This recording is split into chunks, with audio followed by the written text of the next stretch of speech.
Rookies pointed a gun at the black woman's head, and learned why you should never threaten a Navy SEAL. Are you afraid to look at me now?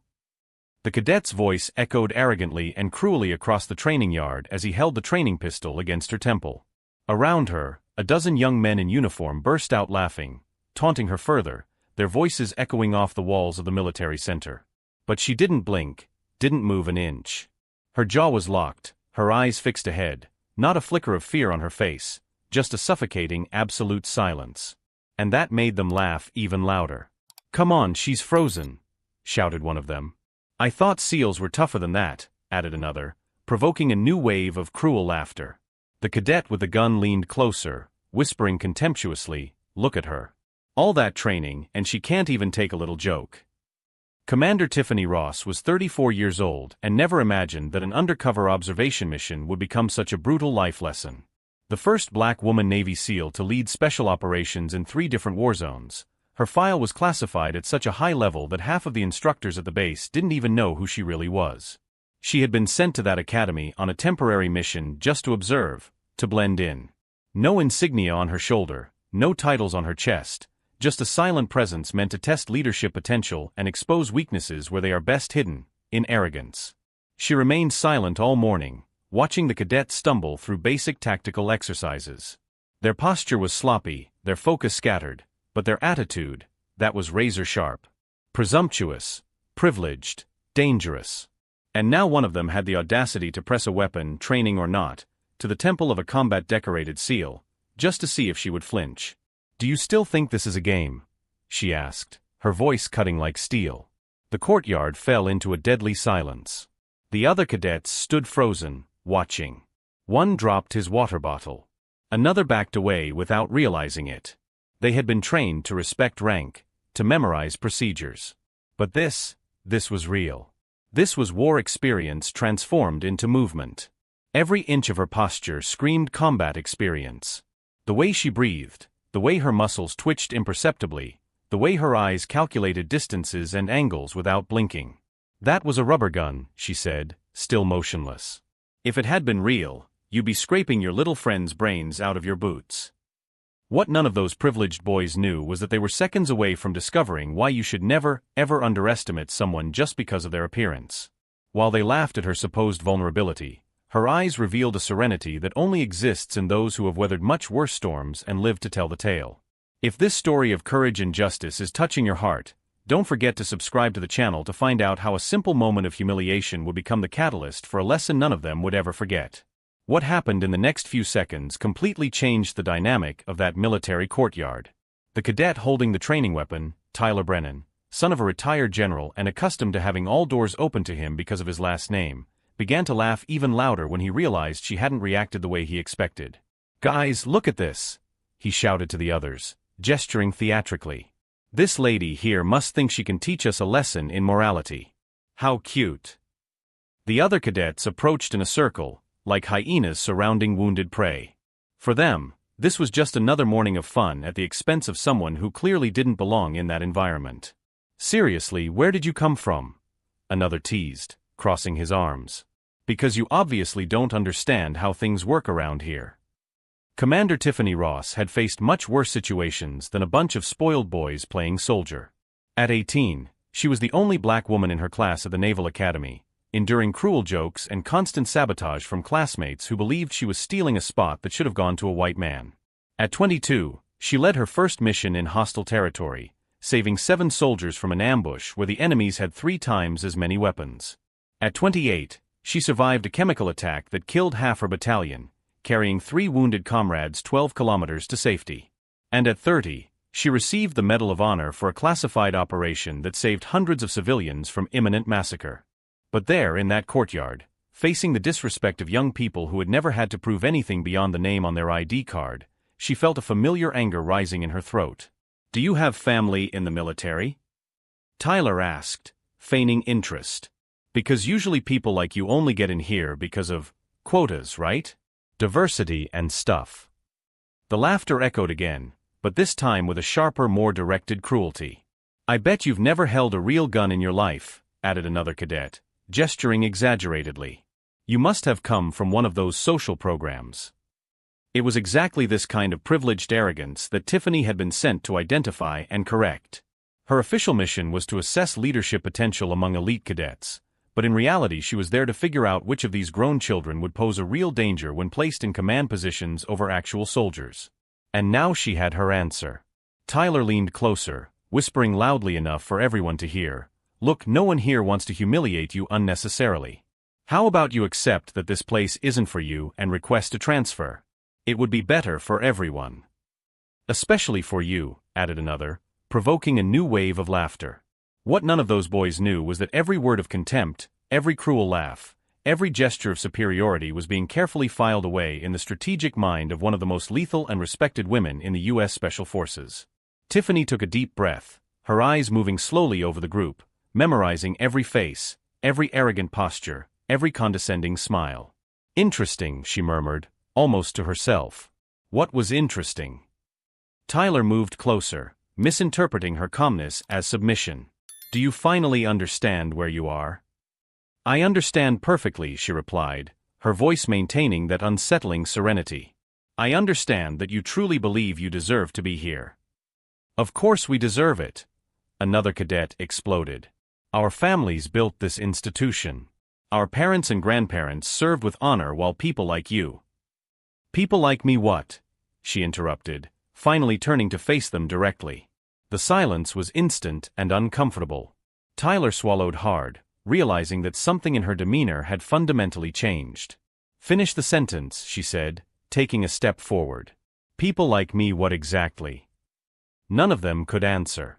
Suddenly, the dynamic had completely reversed, and they felt like children being confronted by an adult who had discovered their mischief. It was at that moment that Tiffany decided these boys would learn a lesson they would remember for the rest of their privileged military careers. Each new humiliation they tried to impose only fueled something inside her that these arrogant young men couldn't see, a silent strength being strengthened by the very injustice they tried to normalize. What those privileged children didn't know was that every act of contempt was writing their own sentence of defeat, and that the real storm was yet to come. In that moment of tense silence, something imperceptible changed in Tiffany's posture. It wasn't anger, it was something much more dangerous. It was pure calculation. "Finish the sentence," she repeated, her voice cutting through the air like a blade. "People like me what exactly?" Tyler swallowed hard, but his arrogance spoke louder than his instinct for self-preservation. "People who get spots because of, diversity policies. Not because of actual merit." The other cadets laughed nervously, but now there was something different in the air. A tension that hadn't been there before. "Actual merit," she repeated slowly, as if testing the taste of the words. "Interesting concept." It was at that moment that Colonel James Mitchell, a veteran of 3 wars and chief instructor at the academy, appeared at the entrance to the courtyard. He had arrived for a routine inspection, but stopped abruptly when he saw the scene. His trained eyes immediately picked up on the dynamics, a group of cadets surrounding someone, aggressive postures, cruel laughter. And then he saw the face of the person in the center of the circle. "Shit," he muttered under his breath, instantly recognizing one of the most respected operators in the U.S. Special Forces. He knew Tiffany Ross by reputation, he had read classified reports on her missions, knew exactly who she was and why she was there. But he decided not to intervene immediately. He wanted to see how these privileged kids would behave when they thought no authority was watching. "Look," Tyler continued, encouraged by Tiffany's silence. "I'm not saying you're not valuable. Just that this place requires a certain standard. Family tradition, the right background, that kind of thing." "Proper background," she echoed, her eyes moving slowly around the group. "Like yours, for example?" "Exactly." Tyler straightened up, proud. "My grandfather served in the Pacific, my father in Vietnam. This is an elite institution, you understand? It's not for just anyone." What Tyler didn't know was that every arrogant word was being recorded. Tiffany had discreetly activated the recorder on her military watch, standard equipment she always carried. Every insult, every prejudiced comment, every display of arrogance was being meticulously documented. "What about you?" asked another cadet, crossing his arms. "What's your military background? Where did your father serve?" The question brought a pause. Tiffany lowered her eyes for a moment, and Tyler misinterpreted it as embarrassment. "Oh, I see," he said, smiling cruelly. First-generation military? How cute. I bet your parents were proud when you made it in here. What neither of them knew was that Tiffany's father, Master Sergeant Robert Ross, had died in service when she was 16. Not in glorious combat, but in a training accident caused by faulty equipment that the military corporation knew was damaged but chose not to replace to save money. She grew up promising herself that she would honor his memory in a way that no privileged general's child could ever understand. My father, she said quietly, taught me that a soldier's true worth isn't in the surname they carry, but in the blood they're willing to spill for the person next to them. How poetic, Tyler laughed. But in real life, connections matter. Networking. Family. You'll never understand that. It was at that moment that Tiffany made a decision that would completely change the trajectory of those arrogant young men. You're right about one thing, she said, surprising everyone. I really don't belong here. The cadets exchanged triumphant glances. They had finally broken her resistance. I don't belong here, she continued, because my place is in operations you don't even know exist. In missions so classified that not even the children of generals are allowed to know they happened. Tyler frowned, confused by the change in her tone. But you know what? She added, stepping forward. You gave me exactly what I needed. What did you need? Another cadet asked nervously. Evidence. The word hung in the air like a threat. Suddenly, the dynamic had completely changed. The cadets looked at each other, realizing that something was terribly wrong. At the back of the courtyard, Colonel Mitchell smiled discreetly. He had seen that same expression on Tiffany's face in the mission reports, the absolute calm before the storm. Evidence of what? Tyler tried to maintain his arrogance, but there was a note of nervousness in his voice now. That some cadets at this prestigious academy believe that diversity is just a policy, that merit is measured by one's last name, and that a soldier can be publicly humiliated without consequences. She took off her watch and showed it to them. The small red light indicated active recording. Every word, every insult, every display of prejudice, all recorded in high definition.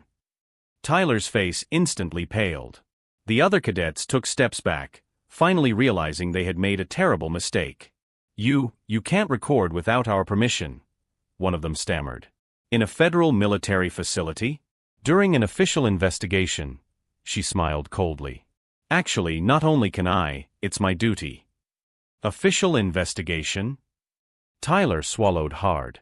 What investigation? The investigation that determines which cadets have the potential to lead soldiers in actual combat, and which pose a danger to the cohesion and effectiveness of the troops. It was at that moment that Tyler Brennan realized he had completely underestimated the situation. They hadn't just insulted some random person, they had provided recorded evidence of institutional bias to someone who clearly had the authority to use that information. Look, maybe we expressed ourselves poorly, he tried backtracking, but it was too late. No, she interrupted. You expressed exactly what you think. And now I have the proof I need. The arrogant confidence that had dominated the group had completely evaporated. In its place was only the growing panic of privileged young people realizing that their cruel words would have real consequences. What are you going to do with this recording? Asked another cadet, his voice trembling. Tiffany looked at each of them slowly, memorizing every frightened face. I'm going to do exactly what any soldier would do with evidence of misconduct among cadets who consider themselves future military leaders. She paused deliberately, letting the weight of her words sink in. I'm going to follow protocol. For a moment, as she walked calmly toward the courtyard exit, they all thought they were witnessing just another routine disciplinary situation, another report that would be filed away and forgotten. But anyone familiar with the true power of military justice knows that it moves with the precision of a war operation, silent, methodical, and utterly devastating when it finally hits its target. What those arrogant young men didn't know was that they had just provided ammunition for a battle they didn't even realize they were fighting, and that the real storm was yet to come. The next 2 hours completely transformed the lives of those arrogant cadets in a way they would never forget. Tiffany walked calmly down the hallway to Colonel Mitchell's office, where he was waiting for her with an expression that mixed admiration and sinister curiosity. Colonel, she said, placing the watch on his desk. As requested in my observation mission, here is the evidence of inappropriate conduct among cadets vying for leadership positions. Mitchell pressed play and listened to every recorded word. Every racial slur disguised as tradition, every comment about diversity quotas, every cruel laugh echoing through the small speaker. "Jesus Christ," he muttered, shaking his head. "In 30 years of military service, I've never seen anything so explicit." "There's more," Tiffany said, connecting her tablet. "I gained access to their social media accounts during their lunch break." The screen filled with screenshots of posts Tyler and his friends had made over the past few weeks. Racist memes shared with laughter. Despicable comments about lowering military standards to accommodate minorities. Photos of parties where they imitated offensive stereotypes. "My God," Mitchell whispered, scrolling through the images. They documented their own prejudice in detail. What Tyler Brennan didn't know was that his social media had been monitored for weeks. As part of Tiffany's investigation into leadership potential, she had created fake profiles to observe the cadets' online behavior when they thought no authority was watching. The result was a full dossier of misconduct that went far beyond what happened on the parade ground. "Colonel," Tiffany said, her voice maintaining that lethal professional calm, "I recommend immediate disciplinary action. These cadets pose a real risk to the cohesion and effectiveness of any unit under your command." Mitchell nodded gravely. "Granted. What kind of action do you recommend?" "Full dishonor. Expulsion from the academy. Permanent records in their military histories. And," she paused deliberately, "disclosure of the investigation to the entire academy as an educational example." Meanwhile, on the parade ground, Tyler and his friends were desperately trying to downplay what had happened. "Dude, relax," one of them said nervously. "She's not going to do anything. She's just another person trying to cause trouble." "You heard her," Tyler replied, running his hands through his hair. "She said protocol and official investigation. This is no joke." "Maybe we should get our parents," suggested another. "My dad knows half the officers on this base." Tyler grabbed his phone to call his father, but the call went straight to voicemail. He tried again. Same result. What he didn't know was that General Brennan had received an official call exactly 15 minutes earlier. "General Brennan? This is Colonel Mitchell from the Naval Academy. I need to inform you of a disciplinary situation involving your son Tyler." The conversation lasted less than 5 minutes, but it was enough for General Brennan to understand that the military career he had planned for his son was ending before it even began. "Are you sure about this, Colonel?" asked the general, his voice heavy. "The evidence is irrefutable, sir. Audio recordings, social media posts, multiple witnesses. Your son demonstrated explicit racial bias against a senior officer on a classified mission." There was a long silence on the line. "I understand," the general finally said. "Proceed according to protocol, Colonel. There will be no interference on my part." At 3:30 p.m., a loudspeaker echoed throughout the academy. "All cadets are to assemble immediately in the main auditorium for a mandatory disciplinary assembly." Tyler felt his stomach churn. His phone still had no response from his father, and now a disciplinary assembly had been called on the same day as his confrontation with that mysterious woman. In the auditorium, 400 cadets gathered in tense silence. Colonel Mitchell took the stage, followed by a figure who made Tyler feel as if his world was collapsing. Commander Tiffany Ross now wore her full military uniform. Medals of honor gleamed on her chest. Elite naval insignia decorated her shoulders. 3 gold stars indicated high-level classified operations. And in the center, the Congressional Medal of Honor, the highest American military decoration. "Cadets," Mitchell began, his voice echoing through the silent auditorium, "I present to you Commander Tiffany Ross, the first black female Navy SEAL to lead special operations in multiple war zones." A shocked murmur rippled through the auditorium. Tyler was pale as a ghost. "Commander Ross has been among you for the past few weeks on an observation mission to assess leadership potential and identify conduct issues." Mitchell paused deliberately, his eyes meeting Tyler's directly. "Unfortunately, some cadets have failed spectacularly in this assessment." Tiffany stepped forward, her presence commanding absolute respect from the entire audience. "This morning," her voice cut through the silence like a knife, "a group of cadets decided it would be appropriate to point a training weapon at my head, insult my presence at this academy, and question whether I deserve to be here." The auditorium was so quiet you could hear people breathing. These same cadets expressed the belief that people like me only get military positions through diversity quotas and not through actual merit. Tyler wanted to disappear. He wanted to hide under the ground and never be found again. Cadet Tyler Brennan, Cadet James Parker, Cadet Michael Stevens, and Cadet David Chun, report to me immediately. The four young men stood up unsteadily, walking down the center aisle while 396 pairs of eyes watched them with a mixture of shock and judgment. During my investigation, Tiffany continued, I discovered that today's behavior was not an isolated incident, but part of a systematic pattern of prejudice and arrogance documented on your own social media. A giant screen descended behind her, displaying screenshots of the most offensive posts the four had shared. Gasps echoed through the auditorium. Some cadets turned their faces away, ashamed to be associated with that level of ignorance. As a result of this investigation, Mitchell announced, taking back the microphone, these four cadets are being immediately expelled from the Naval Academy. Their permanent records will reflect conduct incompatible with military values. Tyler slumped into the nearest chair. His military career was over. His reputation was destroyed. And all of this in front of the entire academy. In addition, Mitchell continued, this investigation will be shared with other military institutions as educational material on the importance of respect and professionalism. But the humiliation was not over yet. Cadet Brennan, Tiffany said, addressing Tyler directly. You stated today that I would not understand networking and family connections in the military environment. Tyler swallowed hard, unable to respond. I would like you to know that your father, General Brennan, was personally informed of your conduct. His response was, and I quote, proceed according to protocol, Colonel. There will be no interference on my part. Tyler's last shred of hope was completely shattered. Not even his father wanted or was able to save him. The real tragedy, said Tiffany, her voice now laden with deep sadness, is that you have wasted an opportunity to serve alongside soldiers who gave their lives to protect the very values you have ridiculed today. As the four former cadets were escorted out of the auditorium in utter disgrace, a fundamental transformation began to take shape within that institution. For a moment, as the doors closed behind them, the silence in the auditorium was deafening. But those who know the power of true justice know that it moves like a storm, silent at first, but utterly devastating when it finally reveals its full force. 6 months after that day that forever changed the Naval Academy, an extraordinary transformation had taken hold of the institution. Commander Tiffany Ross now served as Director of Inclusion and Operational Excellence, a position created specifically after her groundbreaking investigation.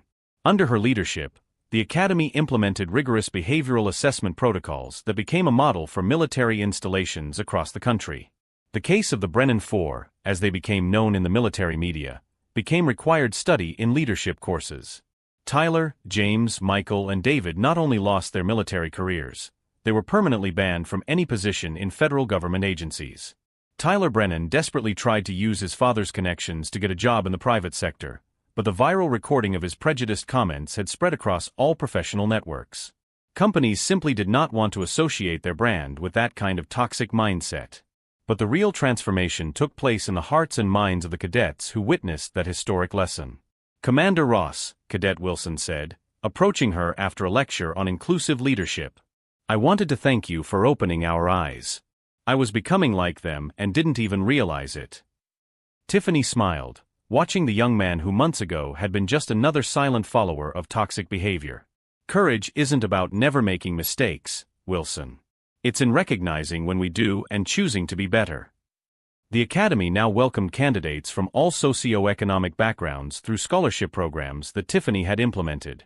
Overall performance had improved dramatically. It turned out that real diversity of experiences and backgrounds produced more resilient, creative, and effective soldiers.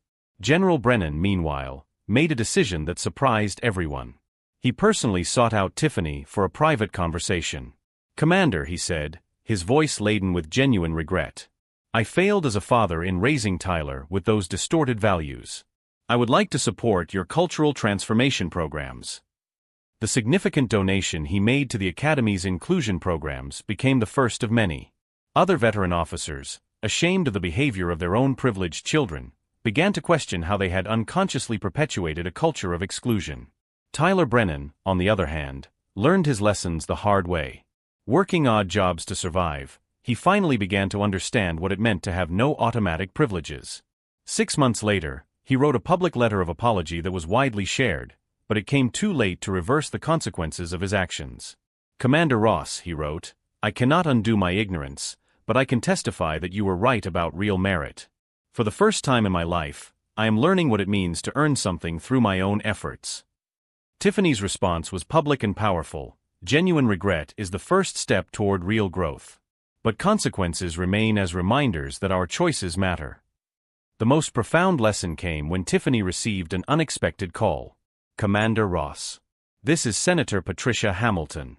I've seen your work at the Academy and would like to propose something revolutionary.